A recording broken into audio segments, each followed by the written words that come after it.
Then later on, we're going to actually bring on a representative from the Hillsborough Township Rescue Squad. Yeah, and we're going to add something else to this program too. We're going to have a video that we shot off-scene or off-site that we're also going to include in tonight's presentation. That's in regard to the equipment at the squad building? Exactly. Oh, that's great. I think it should be a good show today. And as you know, I told you before, I'm losing my voice today, so I'm going to depend on you to carry a big load. That's fine. We can work that out. Okay. What are some of the current topics of concern around the town right now with safety? Well, certainly right now, the recent weather has certainly brought to our attention is vehicles parked on the roadway when the roadways are snow covered. Now, we have a township ordinance that requires that the vehicles be off both municipal and county roads when they're snow covered. The reason for that is to allow for efficient operation of the snow removal equipment to be able to clear the roadways in an efficient and timely manner. I know our Public Works Department was very concerned over this past week. We had, as you know, a bit of bad weather, and actually with the ice, it was very hard to clear the roads. And if the vehicles were parked there, they couldn't get around the vehicles, they can't do a good job, and it leaves the roads unsafe. Exactly, and especially if you look at the weather we had the past week, the freezing and thawing cycles, they couldn't remove all the snow and the slush off the road, they refroze on the road at night. Most of the residents do a good job of remembering to put their vehicles off the road during periods when snow is forecasted, but we remind everyone not only because it helps us, but because there's a fine involved. You can be fined, have your vehicle ticketed, and even have your vehicle towed. And certainly that's not what we're trying to do. We'd rather get compliance. Exactly. We'd much rather the people understand the reason for the need to have the vehicles removed than to be out issuing them summonses in addition to towing the vehicles. Along those lines, there's another area of concern with Public Works, and that's the garbage containers being left on the roadway. Exactly. And especially with the windy conditions, if they're left out too long, they'll blow into the roadway at night. People driving can't see them until they're right upon them. They swerve, and potential causes for accidents. I know, like at my house, we have a heavy blue container that we put out. Normally we put it on the roadway right next to the curb, and the truck comes with the arms and lifts it up. However, if it's going to be snow conditions, we recommend that we take those containers and leave them up on the curb. So these trucks can still get at them, and now that leaves the roadway clear for the plows. Exactly. Because those heavy containers can be just as much of a problem as a vehicle when you're trying to clear the roadway. Yeah, they wouldn't, the Department of Public Works, they have to go around those big containers just as they do a car. We'd also like to take a minute and mention, most of our residents know that the Township Committee, in the last newsletter that was sent out, they included a survey where eventually they're going to do a public survey of all the departments within the township. They started with the police department. And I think we had over about 120 results that came back, and I'm happy to say that just about over a majority were favorable, that the residents were happy with the police services. Oh, yeah, the very overwhelming majority. I think if we had 120, I think over 100 were favorable responses. Yes, they were. And while we're happy about that, we also take seriously those few surveys that indicated that maybe they weren't happy with officer demeanor or other aspects of the police services. We do take that in consideration. Our job is to try to always improve on the service that we deliver to the public. Interesting thing that the surveys, the citizens were asked, what concerns you most about public safety in the township? I think, if I'm not mistaken, the overwhelming majority was traffic related. That's exactly right. Most residents expressed the concern that they are very worried about the smooth traffic flow within the township and traffic safety. Trying to have the police ticket violators, reduce those areas where people are speeding or otherwise breaking the law. And certainly we don't have a magic wand. We're not going to make traffic flow as smooth as we all want it, because we do have a lot of traffic from our residents, and also we have several roadways in town which help people get from other communities back and forth. Amwell Road, 206, so traffic is heavy. But it has been one of our goals to step up traffic enforcement. And first we ask for compliance. If we don't get compliance, and then we resort to issuing citations. That's exactly right. And if you remember, in the previous program we talked about our Operation Compliance program that the Traffic Bureau has instituted. Great. And I know We haven't done one this last month, but I think in February we're planning another Yes, we are. Operation Compliance. Correct. Another thing that's going to be going into operation shortly is we purchased the speed sign. That's correct. Most people have seen these signs. This one is actually going to be mounted on a patrol car, and it's going to indicate the speed of the vehicles that are passing the patrol car. What our intentions are is to bring to people's attention as they're driving, to give them an idea of what their actual speeds are on certain roads that we have problems with, so that they can become more aware that they are speeding, and again, the voluntary compliance and to slow down. I really believe, especially in our residential neighborhoods where the violators are the residents, I think a lot of us just don't realize that we're going maybe 10 miles over the limit. Exactly. And hopefully when they see that sign in front of them and it tells them what they're doing, hopefully that's going to be enough for them to now be a little bit more observant of the law. If they don't get the message, they probably will get the ticket. That's exactly right, because we will follow up in those spots that sign's put out. We will follow up with normal radar patrols. I'd also like to take this opportunity to remind everyone that our boys basketball program has started up again. Yes, it has. And that's at the Triangle School, and we've had a good response for it since the beginning of the year. People are realizing that it's back at the Triangle School. I think it's a little more convenient location for a lot of the students that do go to the program. Because of the construction going on at the high school, they had to move some of their sporting events to the other schools, including Triangle. So from September through December, we lost Triangle. We had to relocate down to Woods Road. Woods Road didn't really serve as a central location, and we really had a poor turnout, and we had to stop the program. That's correct. Now we want to jump-start it, remind all the kids out there, 14 through 17. Right. Tuesday night, 6:45 to 9:15, Triangle School. I know both Rich and Steve, you've participated in that, going down there in the past, and I know once we get it going, the kids really like it, and we have a good time with it. And so do the officers. Yeah, the officers like it too. Also, I think maybe we should mention that we're planning on running an entrance exam for the Hillsborough Police Department in mid-March, I think, right now. Yes. Tentative date is March 18th for the exam, and I hope to shortly receive the study guides that are provided by the Chiefs of Police Association who run the test. Once I get the study guides, we will then advertise in the papers when applicants can stop down at the headquarters and pick up the applications and the study guides. Yeah, I believe it's going to be advertised in the Courier News, the Hillsborough Beacon, and the Messenger Gazette. Right, and we try to, in the Courier, we try to get that in over a weekend. And certainly in the Messenger and the Beacon, they're weekly papers. So I would say maybe starting in the next week, start watching the paper. If you're interested, tell a friend. And while we're talking about that, there's some basic qualifications. The person who's looking to become a police officer for Hillsborough Township has to be at least 18 years of age, but less than 35. They need to be a resident of the state, high school graduate or equivalent, and they have to be of good moral character and good physical condition and height proportionate to their weight. And I think residents should know that we are not a civil service community. We run what we call the Chiefs Test. Correct. And that should help those who are interested in maybe preparing.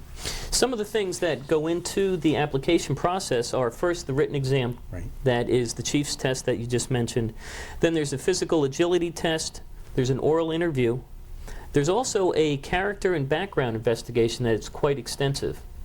People don't realize how far actually we go back in the investigation. If things work out to that point, there's a second oral interview.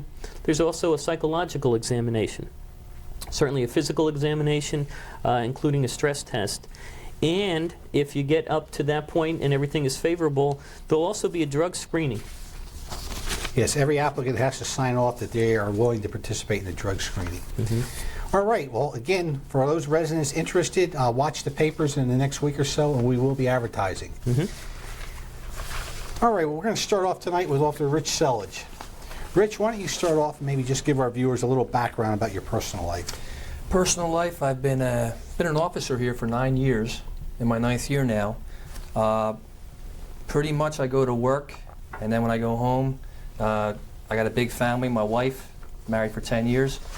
My wife's named Kelly, and we have 3 wonderful children. Katie is our oldest. She's 10 years old, and she's in the 5th grade. And Rudy is 8, He's in the third, and Chelsea is 6 years old now.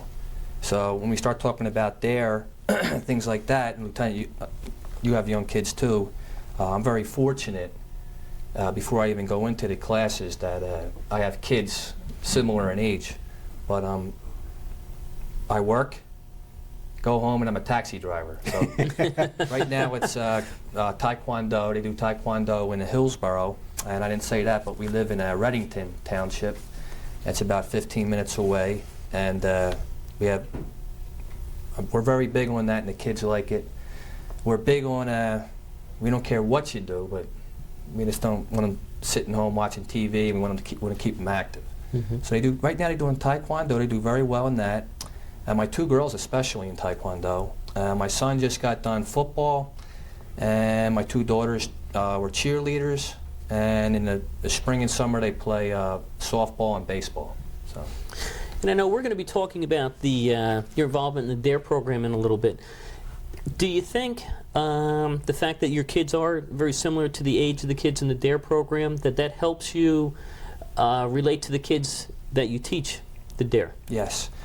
When I go in, especially in the older grades, like the 7th and 9th grade, it's good to know maybe what kind of music they like, or what kind of movies they're into, or the people that they might look up to. In 5th grade, that's a great age, and I can just go in there. I think I can go into any 5th grade class and just make a couple Rugrats jokes, or say something they watch on TV, and it's pretty easy to win them right over. They're very positive with the police, and they've had no negative encounters with the police at that age. Now, you've been, what divisions have you been in the police department? In my 9 years, I'll say I'm very fortunate and very lucky that the chief has allowed me to experience all the divisions. And I started out obviously in the patrol unit, and then I went into the DARE and services for a couple of years, and then I was allowed to go into the Detective Bureau, where I also had an opportunity to go into work with the Narcotics Strike Force for a couple months, which was very a great thrill. Can you tell our viewers what that consisted of? That consisted of, I went up there, was basically plain clothes. That's up to the county prosecutor's office? Yes, and Nick Portico, I think, was in charge at the time. My direct boss was Lieutenant Norm Cohen, who I knew in the police academy where I went, so that helped me a lot. I always looked up to Lieutenant Cohen. The guys up there, great guys, Chris Shea and Bobby Bryant, who was my partner. So actually you'd get involved with actual drug investigations, Yes. undercover work? Yeah.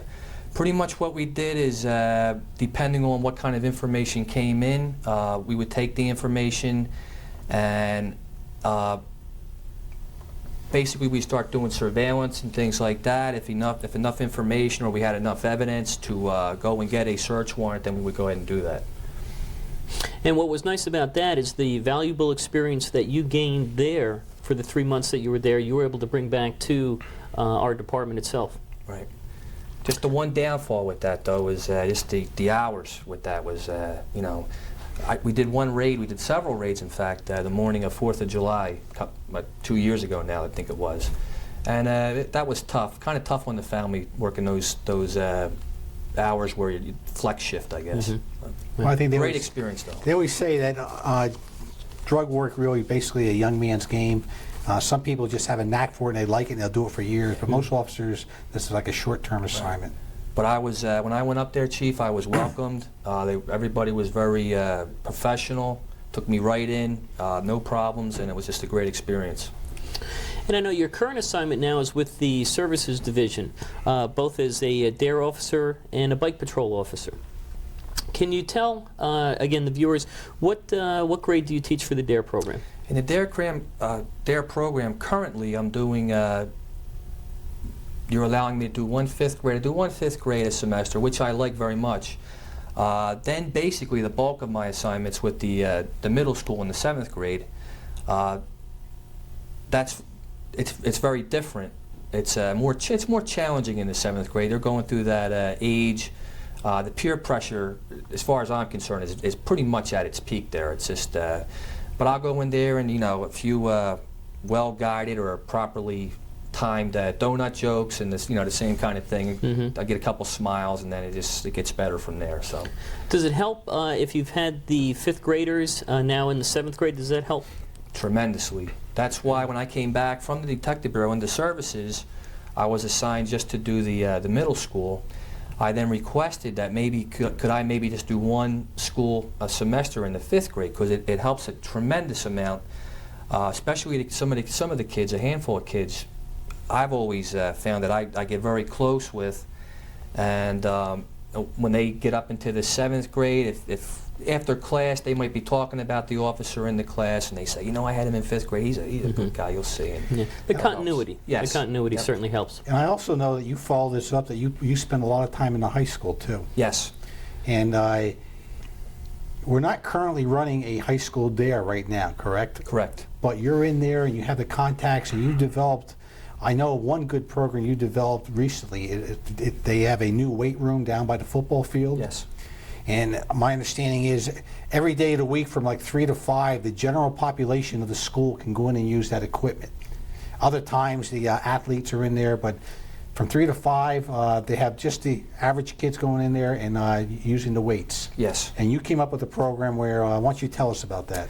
I know Chief was a little apprehensive about this. This has been thrown around for a few years, and since the high school has expanded, they built a separate facility right near the football field, where it's primarily weightlifting equipment, free weights, machines, and various exercise stations.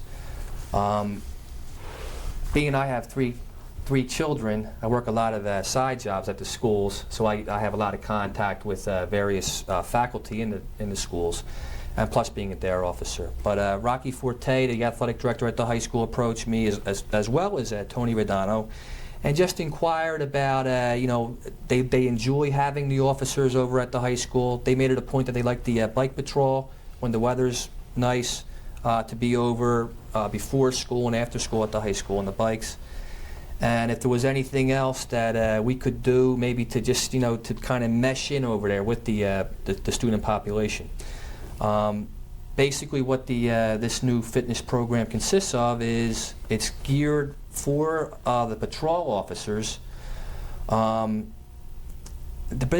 biggest reason for that is maybe a lot of the officers on the patrol, they might go months dealing with maybe some juvenile cases where it's all negative. Every young person they come into contact for a while might have a negative attitude as they perceive it, and they might get a little harsh or negative feelings towards the youth. I've been over at the high school. We just started it. It's 3 to 5 when the general student population begin to work out, and there's between 30 and 50 students that participate in this, male and female. And I'll tell you, Chief, I walk in there, I feel like $1 million. I have kids that walk up to me from 5th grade there, like, 5, 6 years ago now, and they'll walk up and they'll shake my hand. Hey, Officer Rich, how you doing? When's Officer Franny coming? Where's the different officers coming over? And we were very, very well accepted over there. So you guys actually go in there and you actually work out for maybe a half hour, 45 minutes with the kids. What we do is we'll go in, we'll park our patrol car right adjacent to the workout building there. Go in there, they have an area within the building where we can go in. There's a locker set up in there, and we take off our shirts, our vests, and our duty belts, and then we go in and basically we'll look for a student. And what we try to do, the officers try to do, and what I try to do also, is you can tell your popular crowd or the students who are walking around with a lot of confidence. Maybe find somebody who's by themselves, coming in looking for new friends. They're not sure of themselves. Maybe they're totally new at this with the workout format, and that's the kind of student we target in there. And I understand even the popular kids or the kids that know what they're doing, they gravitate towards you too. Yes, yes. Yep. I think it's a great program. The idea is not for the officer to work out.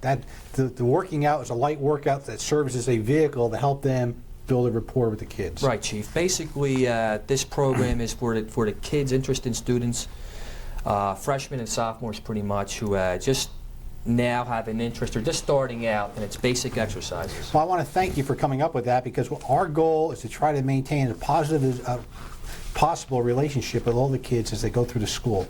And for what you do with in the DARE program and things like the weight program, and I know you're one of our bike officers, you're out there in the summertime, I know you do a lot to promote that, and it's catching on. Other officers are getting involved with it, and I think it's very positive. I think we can have you on here for an hour just because you're involved with all these different things, but I appreciate you coming on today, and we'll have you back again. Thank you, Chief. Okay, Officer Gonzalez, why don't you just start off by giving us just a little background? Well, I'm originally from Seaside Heights. I was an officer in Seaside Heights in '92. In '94, I came to Hillsborough. I live in Freehold, and I spent a lot of time working out and basically spending a lot of time with my girlfriend, who is from Hillsborough. Okay, and I know that you've served here since 1994. You've been a police officer, and before that, you started out at Seaside Heights. And since you've been with us, you've served in the patrol division, Yes. the traffic division, and now you're back in patrol.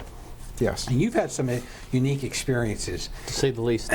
In traffic, we've sent you to several advanced training schools, and you've become like one of our resident experts in traffic and motor vehicle investigations. I know during your tour to the Traffic Bureau, you handled many serious accidents, and in particular, you handled a fatal motor vehicle accident. That was last year, beginning of last year? Yes, it was, I believe it was March of last year. It was a tragic accident on 206, and thanks to your investigation, we were able to charge the other driver with death by auto. And that case, he's pled guilty, and a lot of that saved us a trial. It's the good work that you and the other officers involved in that case did. True. And one thing I'd like to bring out is the expertise that he's obtained through the advanced schools. Being back in patrol now is a great enhancement to patrol itself, where a traffic officer may not be on duty at the time. Because of Steve's experience and training, he's certainly able to assist the officers in patrol with just about any investigation, traffic investigation. As I mentioned in prior videos, I had the county prosecutor on, and we've recently formed a county task force because some departments don't have that expertise. And so we have a task force that goes out in any serious accident, any fatal that looks like it's going to be a death by auto, and they'll go out and assist the other departments. We're lucky that we actually have officers like Steve who rotated through the Traffic Bureau back to patrol, and they're the first responders will be right there, and they certainly can make sure that everything is done properly, and certainly will use the assistance of the task force. But you make the job a lot easier. Yes, it's fun. I have a good time doing it. It's a large investigation. Sometimes, especially like the one in March, was a very large investigation, and controlling many factors on scene is a very important thing, because it can make or break your case. A lot of people don't realize too that they see us out there for a couple hours and maybe have the road closed down. We open the road up and they think, well, that's the end of it. Actually, you'll spend a week or two getting all the facts, doing follow-up investigation, writing detailed, thorough reports with diagrams, because it's that thorough investigation which leads to being successful in court. That's correct. Also, you've been, in your short time with us, you also had a very interesting case where, I guess going back a couple of years, there's an armed robbery in the convenience store in the borough of Millstone. Yes. And state police actually cover Millstone. But you were on duty that night in patrol. It was a cold winter night, as I recall. It was freezing. It was freezing. Two suspects went to the convenience store. One stayed in the car. He was the getaway man. The other suspect goes in the store, robs it, and actually discharges a firearm. Right. The gun goes off, and apparently the getaway driver gets scared and takes off and leaves the suspect there. Yep. The suspect fled the scene. You were one of the officers that got involved assisting the state police, and you came upon tracks in the snow. And on foot, you followed those tracks for over half a mile. About a mile and a half, actually. I'm sorry. Yeah, it was quite a distance. And it was snowing. It was very cold. You stayed with it. You came upon the suspect. You caught him. You apprehended him. Took him into custody. The state police took over. Through your efforts, they were able to identify the second individual. Both parties were charged. It took a year or two to go to court. But in 1998, it finally went to court, and probably just as important as the good work that you did that night when you caught the person, which you did, you got a command citation from us for it, you also did a good job in court.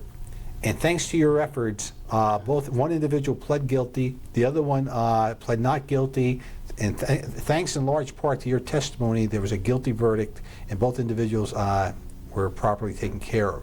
And what really brought it to our attention, the county prosecutor's office commented on what a great job you did, and the superintendent of the New Jersey State Police actually sent a letter commending your efforts, both at the scene and in the courtroom. And for that, you should be very proud. Steve, you bring a lot. So far, you've only been here a few years, and things like that really make the department look good. And I know that you also carry another burden, if you want it or not. You're our only minority officer, and I see just from observations that a lot of, not only the kids, but also our minority adults in town, a lot of them watch you, and the kids look at you as a role model. Yeah. And luckily you serve as a good role model, but I know that I can only imagine that's a little extra weight you carry on your shoulders. Well, sometimes you never know. It's hard. I know it was hard when I was growing up, and it's hard in life today. And sometimes you go down the wrong road, and perhaps I can be there as a role model to steer you the right way. We all make mistakes in life, and at least there'll be somebody there if you have a problem. You can ask me if I'm stopping somewhere at 7-Eleven or Wawa, and you have a problem. You just want to walk up to me and ask me. No problem. I'll assist you with that. And if a parent has any problem, she needs a little guidance, or he needs guidance on what he should do with his kids, or he's looking for certain activities to take them to, I will definitely guide them in that direction. And that's not to say you're not a role model for all the kids, but like it or not, young minority youngsters growing up, it helps a lot to have representation in our department of people they can look up to. Our goal is to have our department reflect our community. In fact, as we're going to run a testing procedure, we'll make a special point of trying to get qualified minority officers to applicants to come apply for the position. And hopefully someday we'll have better representation. But in the meantime, I think you're doing a good job serving as that role model. It's very important. It's very important for minority people to come out and take the test. It's due to the fact that they can be heard.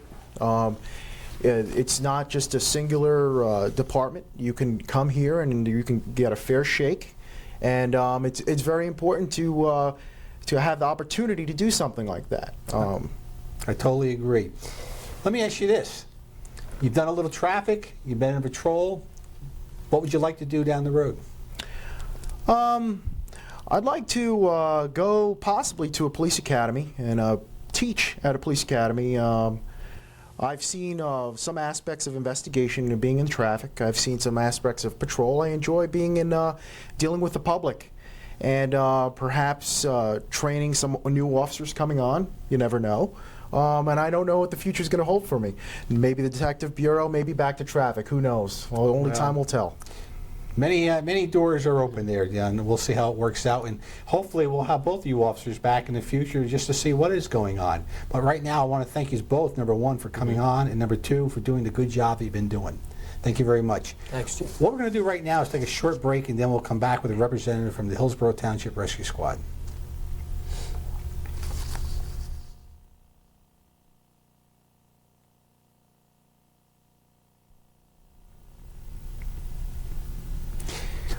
Welcome back. Again, I'm Chief Robert Garaway of the Hillsborough Township Police Department, and this is another segment of our community update program.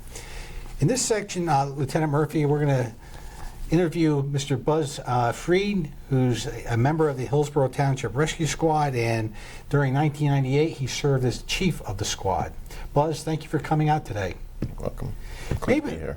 You know, as our regular viewers know, that every segment of our community update program, we like to bring on some agency within the township who interacts with the police department and contributes in a positive way. And when we talk about organizations that contribute in a positive way to our community, we'd be very remiss if we didn't talk about organizations like the fire company and the rescue squad. The rescue squad, you've been helping for years, and no one knows it any better than the victim who needs the help in the police department. Because whenever we have an emergency, we know that we can count on your agency coming in, working with us, relieving a big burden from our shoulders. And for that, I thank you. Now, maybe to start off, you can just give our viewers an overview of the squad and maybe a little background on yourself. Well, one thing to start with that you had mentioned, we really appreciate, in the rescue squad, we really appreciate the work that the police officers do before we get there. They do a great job in assisting us, and there are several towns around that the police officers don't have any involvement. And that greatly helps the patient, and it also helps us when we get there, because a lot of the work is already done, and we appreciate that. As far as the squad goes, I've been on this squad for 14 years that I've been in town. Prior to that, I was on another squad in New York for 15 years. Got a lot of experience. A lot of experience, yeah. I was chief there also, and I enjoyed doing it. And so when I came down here, that's the first thing I asked about was the squad. Now, this squad has been in existence since 1955. We just a couple of years ago celebrated our 40th anniversary. We started out with one building on Amwell Road over by the old police barracks. And we've slowly grown. We put another building up on Hamilton Road. That's our other building. I think a lot of people don't even realize that other building that is there, that you have it. Well, that's, yeah. What's the reason for the second building? Well, when we first started, we had about 15 members and one ambulance, and we could basically cover the town. And as you know, this town has grown considerably over the years, and we found that we needed more ambulances, and then it got to the point where the town is so big that it's hard to cover the areas from one location. So in order for our response time to be the best that we can make it, we have two buildings. And the building over in Hamilton Road services basically 206 West, excuse me, 206 East, and the one over here on Amwell services west of 206. Mm-hmm. How many members are on the rescue squad? Right now we have about 45, 46 members. We have several more in school now that will be starting out and go through various stages before they become qualified. So we usually maintain around the mid-40s. That's pretty good for a volunteer agency. Yeah, we're proud of the people that we get. I know there's a lot of squads and a lot of volunteer agencies that have trouble meeting the needs because of the lack of volunteers. So that's a pretty good number. How many number of calls do you handle per year?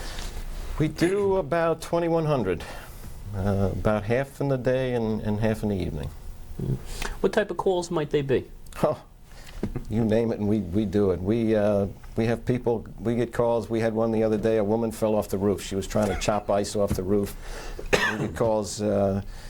Cut fingers, heart attacks, automobile accidents.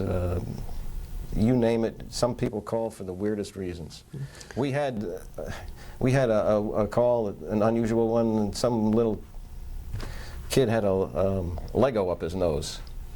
So we get all kinds of crazy calls. What would you say was your most unusual call?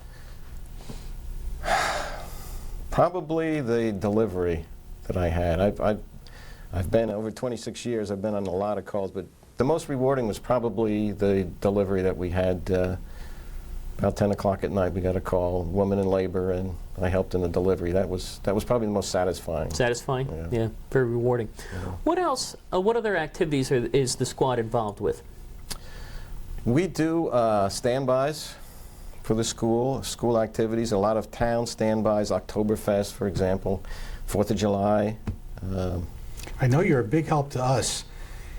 Doesn't happen too often, but maybe once a year or so, we have a lost child, a lost senior citizen, and we have to do a mobilization and a field search. Right. And I know the squad takes on that responsibility of coordinating it. Right. And again, no one realizes what of assistance it is other than the police department, because we have other things to do, and we work with you, but you take over coordinating that, and that's a big undertaking.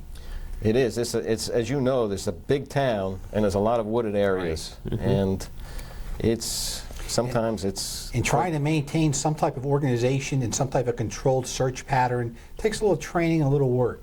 And the squad does a good job at that. We appreciate the police's help too.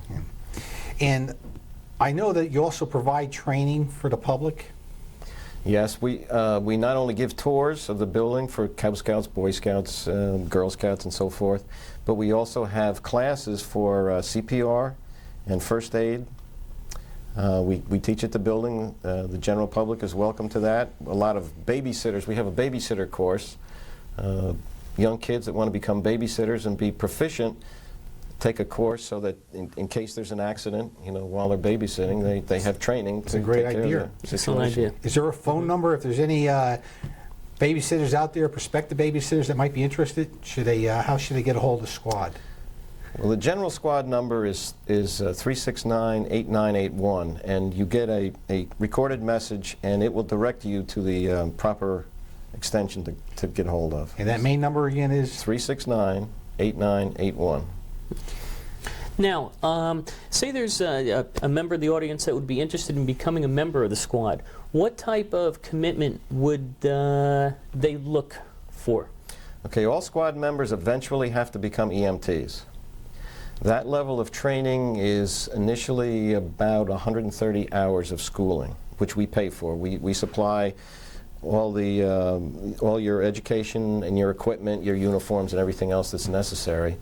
And then during the year, after you become, after you become an EMT, we have training once a month at the building, what we call continuous education units, and through that you can maintain your skills over the years and basically get enough training there so that you don't have to go to outside sources to get your training. We give CPR and all the other things that are necessary. We supply fire department and also police officers CPR courses too. What type of time commitment, if I was interested in becoming a squad member, I've gone through the training, what type of time commitment would be expected of me to stay a member of the squad?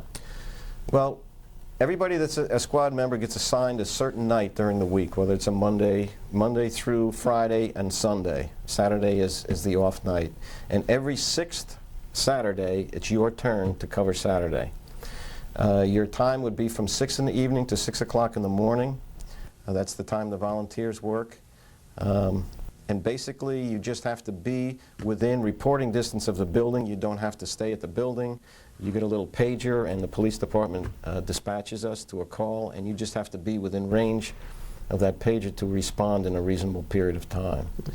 In addition to that, are there monthly meetings or drills?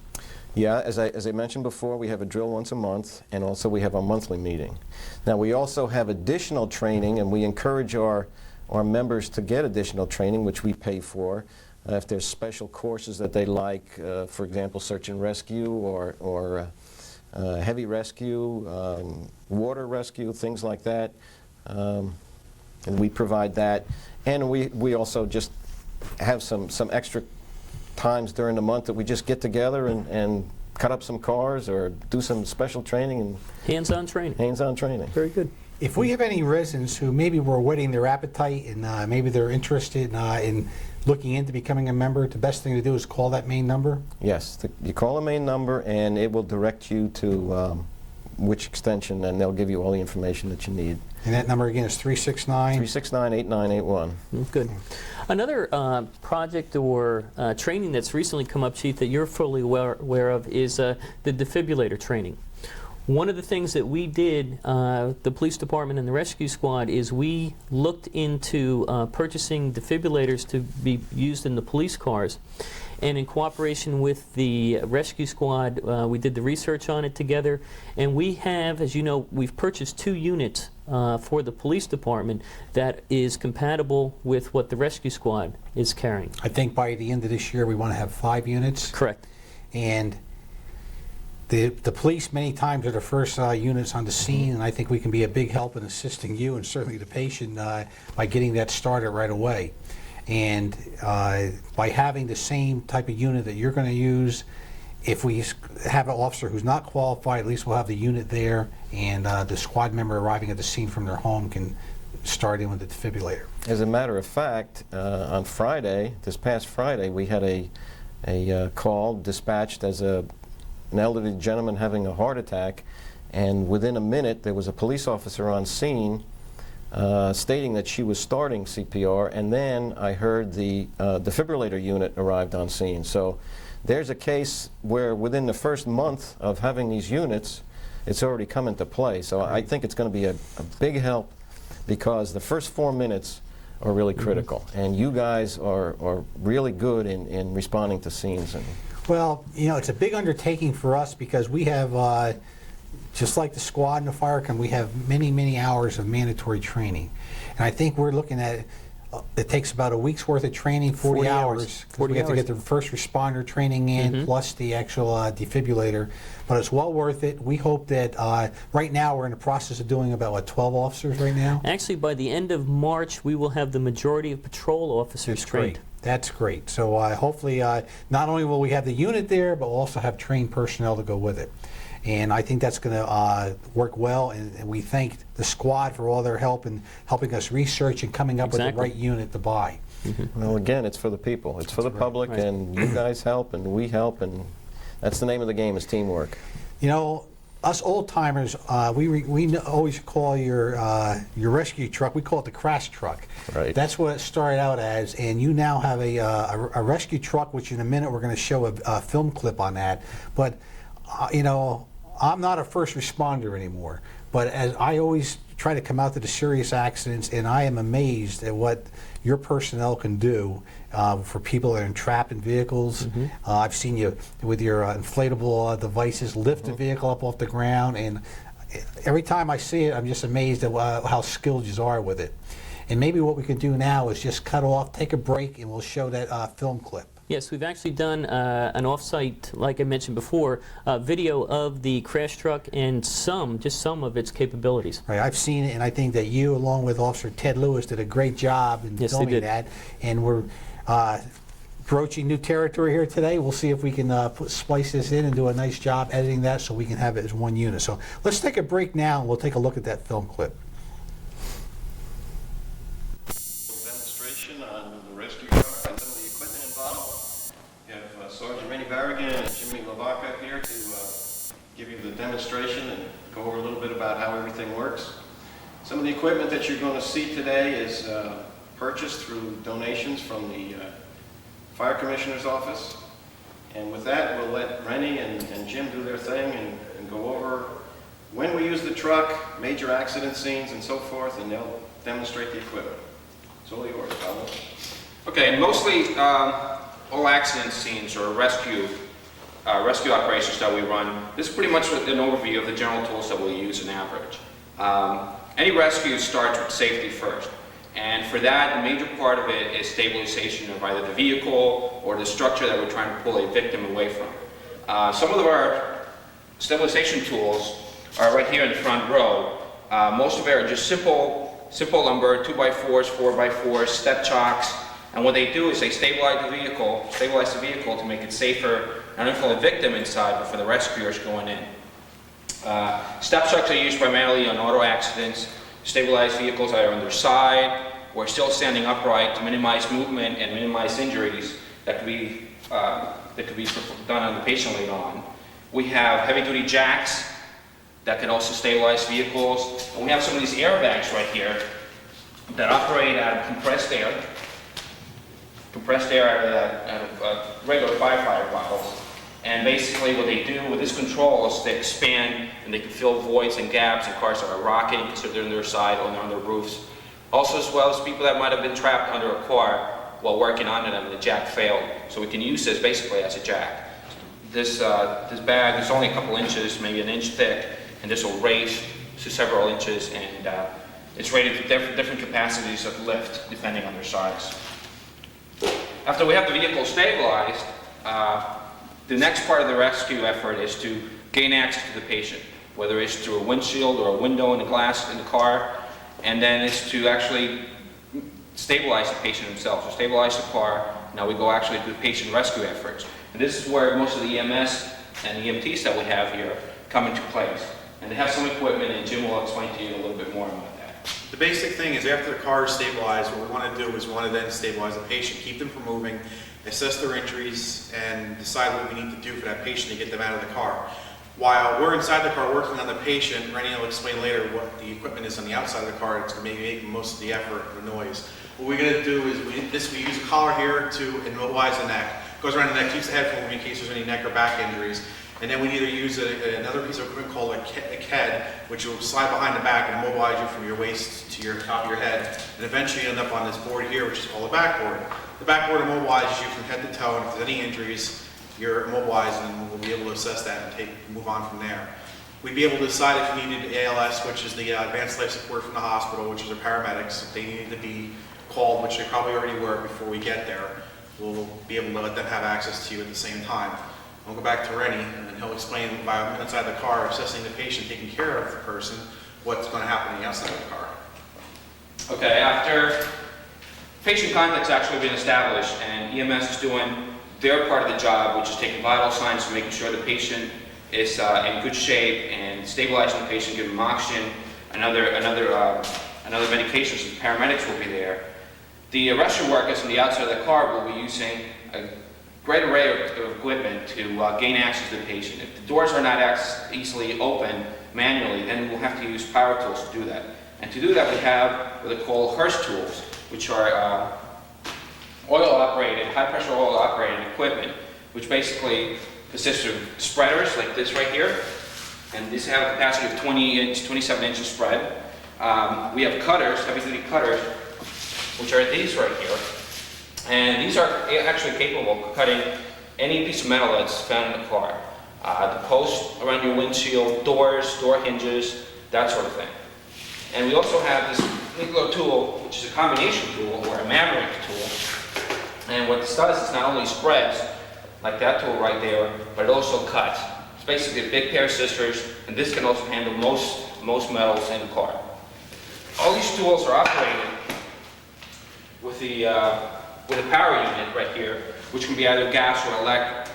In our rescue truck, we have electric, which runs through our generator off the truck, or we have portable gas units like this. And this can basically be taken anywhere. If a car takes off a road and it's in a field or in a wooded area, we'll probably take this manually, just carry it over with the equipment that we need, and that will give us just the power that we need to run it with. Besides rescues around cars, we can also do many other types of rescue involving people lost in the woods, people hikers are injured, or also boat rescues. And for that, we can use some of the other adjunct equipment that we have here. The Stow's basket is very good equipment to do, and basically what it allows us to put that backboard, once the patient is immobilized, onto this and give the rescuers a lot more handles to carry the patient. Also, the Stow's basket can be rigged via ropes and pulleys and other kinds of rope systems to carry people off embankments or carry people over a wooded area. Other tools that we have just to spread our amount of rescues that we can do is chainsaws. Like this right here, this is just a regular chainsaw, and that's what will gain us access to wooded areas or cars that will be into trees, that sort of thing.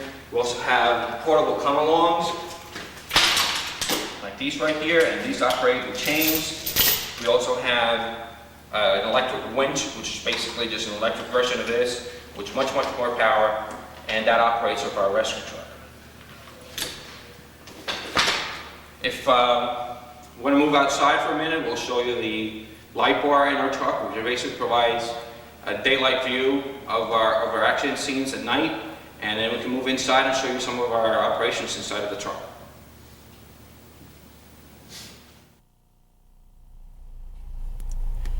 Besides being used for motor vehicle accidents and searches, the rescue truck also gets called by the police department and other townships for assistance with lighting large areas at night. With our 4 halogen light pods on top of a tower, we're able to turn a large area into daylight. We'll be demonstrating the use of the light tower now.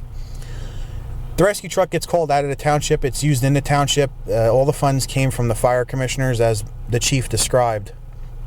What we're going to show right now is the tower being erected and displayed. It is able to turn and manipulate itself 360 degrees all the way around to highlight any area, so it doesn't matter where the truck is positioned according to the area of the scene. The chief's operating the tower at this time. The rescue truck has a lot of noise. What happens when we pull on the scene is the first thing, as was described, was safety. Part of safety is having the scene well lit. When we're done showing the operation of the light tower, we'll go inside the back of the rescue truck and we'll show the command center.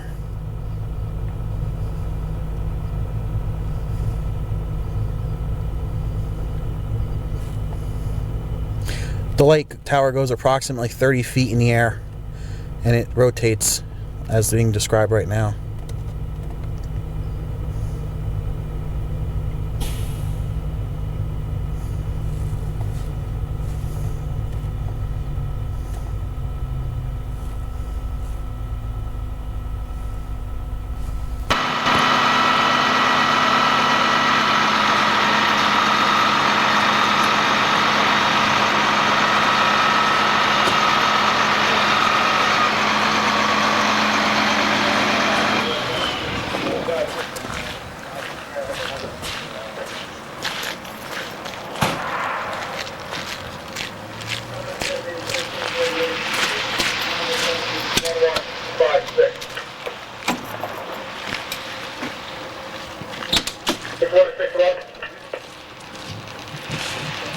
This is the interior of the rescue truck. We use.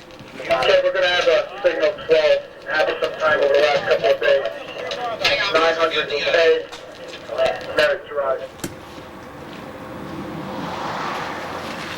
This is the interior of the rescue truck that we use as a command center for searches or fire standbys or major accidents. You can see we have all our communication equipment up on the front wall. We have maps of the town in case we have to do a search and rescue. And here we have 5 sets of turnout gear that we have to put on before we go into an accident scene. We have the turnout coats.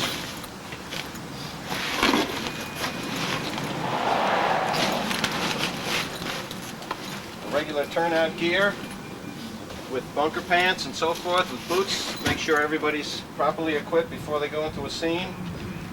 We ride to the scene of the accident here, seat belted like everybody else. In here we have extra equipment, first aid equipment, burn equipment, so forth. Ropes. And this is the inside. This is when we use the command center, communicate with the town's command center. Okay, the rescue truck is a small part of what the rescue squad is all about. Probably 10% of our work involves the rescue truck. The rest of it is EMS with ambulances and so forth, demonstrations for the town, Cub Scouts, so forth. Well, thank you for your attention. That's basically what we do here with the rescue squad. So long. Okay, welcome back. I hope our viewers appreciated the value of that rescue truck, and hopefully no one's going to have to need it firsthand. But if you're, God forbid, you're in a situation where you're trapped, you're involved in a serious accident, you'll be very happy to see that vehicle show up at the scene, and the squad can be of great assistance. And you know, Buzz, I think you got to point out the fact too, that's only one aspect of your operation. You have a very encompassing operation there. You do many things. That's probably 10% of what we do. It's the biggest one, it's the most obvious, but it's a small part of what we do. Well, again, on behalf of the police department and as a resident of the community, I just want to say thank you very much for all the contributions the squad has made over the years, and I hope that we continue to have such an excellent squad in our town. Well, I thank you for inviting us over so we can basically tell the town some of the things that we provide for them, and it's a benefit to us as well as the town. Thank you. Dave, we cover everything? I think pretty much so. Okay, and again, once again, we've got to thank Ted Lewis. He did a nice job off-site and on-site today. Yes, he did. And we hope all of our viewers appreciate this, and we'll see you again next time.